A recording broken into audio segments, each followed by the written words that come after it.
Hello, Miss Mitchell. How are you? I'm doing well today. How are you? I'm great. So today we're talking about community service, and I kind of just wanted to ask about the process of how you verify what organization counts as service hours and which ones don't. Oh, that's a fantastic question. So generally for service learning, we have to make sure that everything is 501c3 nonprofit status. Now there's a couple ways to verify, some that are better than others.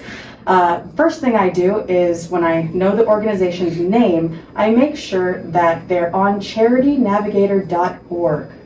That is a fun little site that anyone can use, whether you're a student, a parent, a teacher, doesn't matter. If you type in the name, type in the state, it should pop up. If it doesn't, there's a secondary, a little bit harder option to verify for. Going on to the IRS website. It's very exciting, I promise you.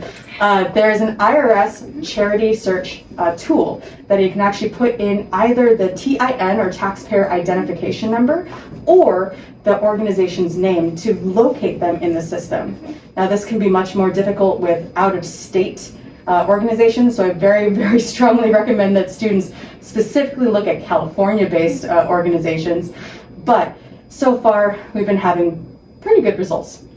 So I kind of wanted to dive into the amount of hours that each student is required to complete. So that's changed because of COVID and how some students can't get them. So do you think that the amount that the school has set so far is a good amount and that most students are able to finish them by their 4 years? Well, currently I think the hours that are required are at a fair amount, neither too much nor too little, because if you divide it up by year, it's only about 10 per year. The struggle is when students let it go until their senior year and then try to catch up all at once. That can be really difficult.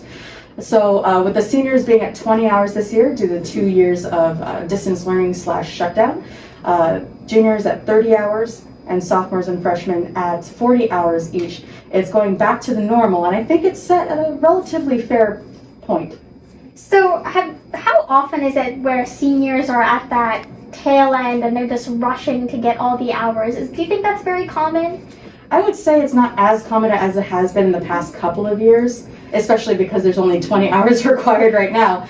But it might pick up once the requirements are at the 30 and the 40 hours. But I'm very happy to say that I've been able to put MET in their category for a lot of seniors this year. So we're just trying to sort of sweep up the last tail ends. So how would you recommend that students pace their service learning through their years at high school? Oh, that's a fantastic question. It depends on what kind of organizations you like to work for. If you're thinking of like soup kitchens or food banks, they really ramp up towards the holidays, such as Thanksgiving, Christmas areas.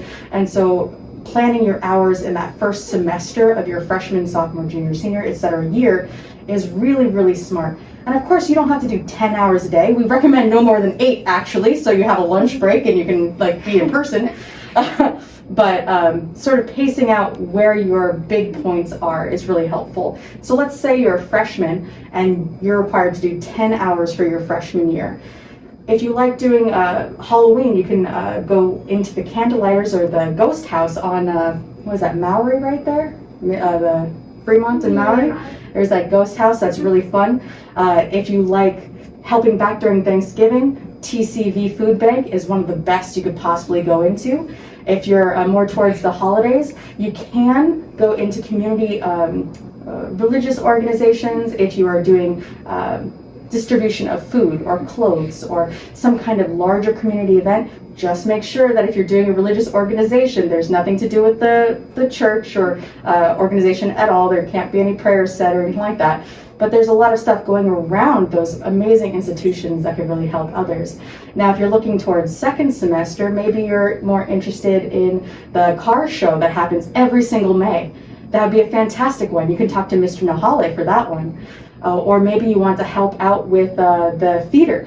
The theater department has a spring show and a winter show, and they always need volunteers to help with their sets. They need help with crewing and tech work and all of that jazz. And so as long as you understand what is available around the area, it's really actually very easy to get hours, even if it's just 2 or 3 at a time. Heck, if you do 3 hours each time, it's like less than 4 actual events, you know what I mean? So it's pretty straightforward as long as you focus on the outcome. Thank you so much for this interview, Ms. Mitchell. No that will problem. be it.